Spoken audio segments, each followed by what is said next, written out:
பழனியில இருக்கக்கூடிய முருகரோட சிலை ஒரு சித்தரோட சிலையா. ஸோ ஃபுல் டீட்டெயில் சொல்றேன். அதுக்கு முன்னாடி நம்மளோட பேஜை ஃபாலோ பண்ணா ஃபாலோ பண்ணி வச்சுக்கோங்க. பழனியில இருக்கக்கூடிய நவபாஷான சிலைய போகர் சித்தர் தான் வடிவமைச்சார். ஆனா அவர் அதை முருகனுக்காக வடிவமைக்கலையா. தன்னுடைய குருவான கேளக்கிநாத சித்தரை மனசுல நினைச்சுதான் அந்த சிலையை வடிவமைச்சிருக்காரு.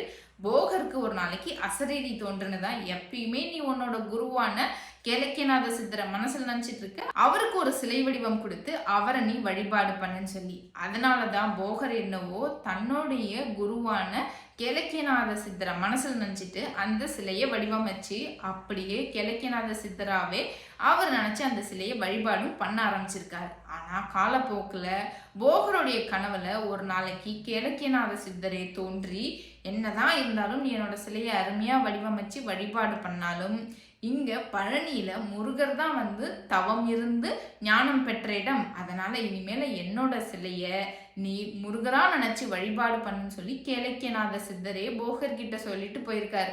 அன்றிலிருந்து போகரும் அந்த கேளக்கியநாத சித்தரை முருகனா நினைச்சு வழிபட தொடங்கியிருக்காரு. அந்த நவபாஷான சிலையுடைய ஸ்பெஷாலிட்டி தீராத நோயும் தீர்க்கக்கூடிய சக்தி வாய்ந்தது. இந்த நவபாஷான சிலையை அபிஷேகம் பண்ணி வரக்கூடிய தீர்த்தத்தை நம்ம குடிக்கும் பொழுது தீராத நோயும் தீருங்கிற ஐதீகமும் இருக்கு. இந்த வீடியோ பிடிச்சிருந்தா லைக் பண்ணிட்டு உங்க ஃப்ரெண்ட்ஸுக்கு அப்படியே தகவலை ஷேர் பண்ணுங்க. தேங்க்யூ.